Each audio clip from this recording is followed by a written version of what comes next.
llamada se está grabando. This is a presentation of the scientific data application number 4, Proxies for geophysical phenomena and long-term trends for the Horizon 2020 DISPEC project. This presentation was held during the DISPEC second networking meeting in Barcelona last February. The context of this presentation is as follows. The historical datasets of vertical total electron content and gradients, I-scale, global ionospheric maps, electron density and electron density, vertical gradient grids, and DCVs and global electron content time series, they all provide a tool for the characterization of long-term spatiotemporal patterns in the ionosphere. Secondly, the abrupt high-energy phenomena such as earthquakes, tsunami, volcanic eruptions may appear as outliers within such long-term patterns. Therefore, if we can analyze and characterize this long-term spatiotemporal, any outlier can be conceived as a potential proxy of geophysical event. The methodology is as follows. First, an analysis of long-term spatiotemporal features is conducted using higher-order singular value decomposition, which is the equivalent to the singular value decomposition of matrices applied on tensors. Secondly, the detection and characterization of geophysical phenomena, as we said before, we expect them to appear as abrupt changes in the long-term patterns once these have been analyzed or detected with the singular value decomposition methodology. So the historical data sets that are going to be analyzed are all of them generated from the output of Tomayon software, which consists of a Kalman filter that estimates the electron density in voxels distributed worldwide in 2 layers. This output allows for the computation of VTEC global ionospheric maps, which are images of 71 latitude pixel size and 73 longitude pixels. In addition to those global ionospheric maps from VTEC, then it is possible to compute the gradient maps. Again, the Tomayon output, the right away output is electron density. Then we can compute the gradient of this electron density between both 2 layers. Because the input data is multigenesis data, we can also estimate other parameters from such data, for example, DCV time series, once the ionospheric delay is estimated with the Tomayon software. And then integration of each of those images, the surface integration,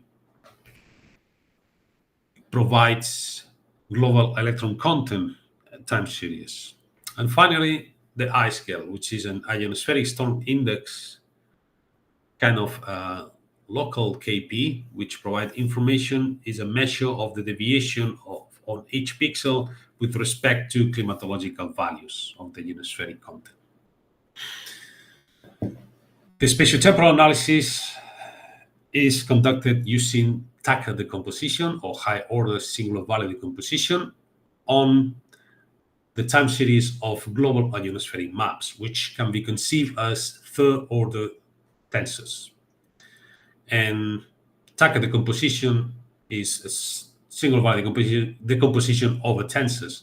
And in this case, it factorizes this movie into the product of several tensors. A G-code tensor, which indicates the interaction between the basis upon which the composition is computed, and then 3 two-order tensors or just matrices, which are orthogonal matrices actually, because they contain orthogonal bases in latitude, longitude, and time. The combination of the tensor products of any of these 2 bases yield 2D maps. So we compute latitude and longitude, we obtain space structure. But we can also compute, as we will see, combination of latitude and time, and we can see how the structures along latitude, how they evolve in time. So, for example, if we conduct a Fourier transformation on the orthogonal base of time vectors, we can already see features which are already known about the periodicities of the ionosphere. So the first mode, which is the plot on the left, shows the semi-annual peak, and the second mode, the annual peak. Of course, these modes are arranged in such a way that the first one is the one that contributes the most to the energy of the image. And as we move on, each mode contributes less and less to the energy. But still, at different modes, although they may contribute less, their contribution could be significant because they provide periods which are not easy to detect, or maybe not even present on modes of high or of low order of high contribution. So, for example, on the fourth mode, we can find a peak, which is a semi-monthly peak, and such a peak has been reported previously. For example, Tang et al. In 2021, they reported a semi-monthly lunar tide modulation in the critical frequency of the ionosphere. The same spatiotemporal analysis over Vita gradients provides also information as to how the gradients evolve in time and space, in this case, time in particular, because it's a Fourier transformation of time vectors. The first mode is multimodal, and the highest peak is not even semi-annual. It is centered at around 30, maybe it's the 27, 28 days mode. But the third mode, for example, it provides a semi-monthly peak. And as we move on, even the mode 30 provides other modes that are not easy spotted on the other modes. For example, this one presents 4 and 5 days peaks. So in a nutshell, both VTEC and VTEC gradient gems present time and spatial structures, and we have used high-order single-variable decomposition to characterize them. The highlights here in this regard are that both VTEC and gradient VTEC maps present 11 years biannual, annual, and semi-annual periods. The biannual actually is difficult to relate to any solar activity, so we believe it is connected to tropospheric activity. And there are actually some other teams doing research in this regard, but there are not so many papers, of course, as the activity of the ionosphere related to space weather events and the solar dynamics. We have also found that subannual periods are important for the largest two modes in longitude gradient, VTEC, but also the latitude. And both datasets present semi-monthly lunar tide periodicity at high modes. Then an analysis over 2D structures, which can be obtained by just doing tensor products of two bases, for example, latitude and longitude. We do so, and we find, for example, the first order already contains most of the energy on the equator ionospheric anomaly. The second order, it presents a more like a dipole feature, and as we move on, of course, the structures are their richness, they increase, quadruple, etc. So another interesting one is the computation of latitude and time. So we do so, and we find that, for example, the first order, the product of latitude and time provides the image on the right at the top. And this is basically the time evolution of the equator ionospheric anomaly. If we just cut a slice at the first epoch, for example, we have the profile that is shown in the plot in the middle.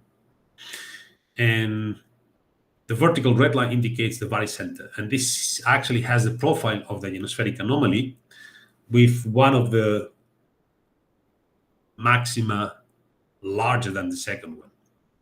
It's not a monopole, but it's not a dipole clearly either. On the second order, it actually has a more dipole feature. So the second highest peak contribution is relatively larger than in the first mode. And of course, we can also find the evolution of such structure in time. Now, if we present the evolution of the barycenter at each epoch, the barycenter of this profile in latitude, which is related mostly to the ionospheric equator ionospheric anomaly, we find this plot. And this plot shows basically the evolution in time with, well, clearly this has an annual periodicity, but it is modulated. Maybe we think, but we cannot clearly say it, expected to be modulated by the 11 years. If we conduct a simple Fourier transformation, first of all, this oscillation is due to the angle with the ecliptic plane, basically. It oscillates between these values, and it's just the variation of this angle between the celestial equator and the ecliptic plane. And a Fourier transformation reveals the annual peak mostly, but there's also seasonal and half-year periods. These special temporal structures, the way to assess this computation, a simple way is just to conduct a review on scientific publications on this topic, mostly on the equatorial ionospheric anomaly spectrum, but also solar and troposphere-driven periods. We found that the biannual period is present there. We don't think that's because of the solar activity, and other authors believe so as well. So we're going to basically assess with comparison, with good agreement or disagreement with other teams. Also, a review of scientific publications on ionospheric detection of natural hazard is mandatory, because there's always the tricky question as to this signal I see in the ionosphere. Is it the result of space weather activity or something that comes from the bottom, earthquakes, tsunamis, etc.? And in this regard, we're going to show an example of a potential application of electron density vertical gradient in order to detect geophysical phenomena like cyclones and earthquakes. This is an example that was actually introduced in 2024, a paper from Alfonsi et al., ionospheric response to the 2020 Samos earthquake and tsunami. And basically what we got here is the electron density gradient. The electron density is an output of the Thomaian software, and it computes the electron density in a two-layer grids. Of course, then you can compute the vertical gradient between these two layers. And we see here that mostly the electron density gradient is rather stable around 0. Then the earthquake comes, which is indicated here by the green square.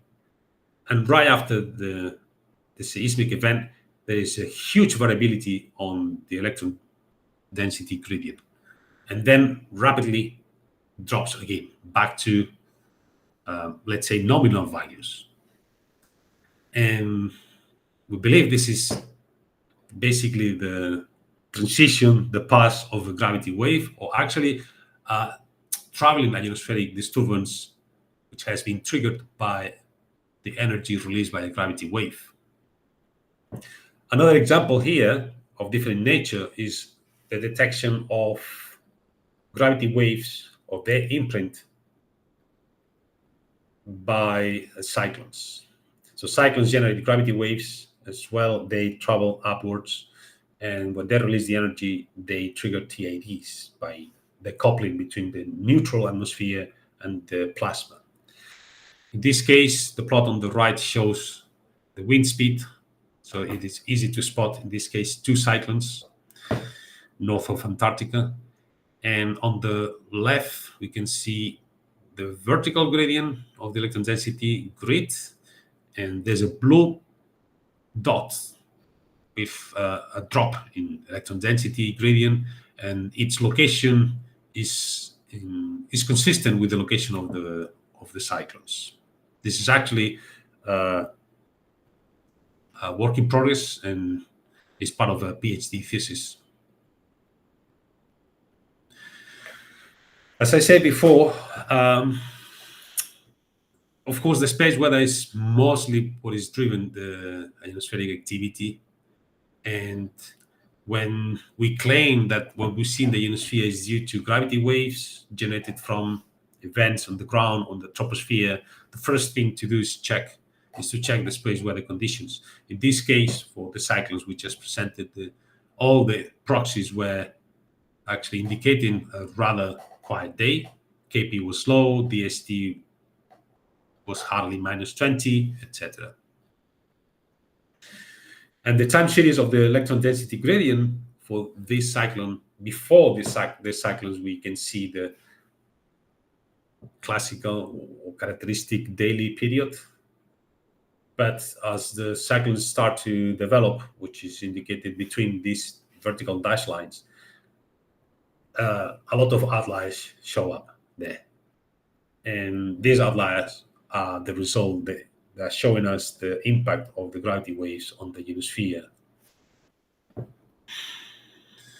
So, in conclusion, we have computed six historical datasets, and it is finished.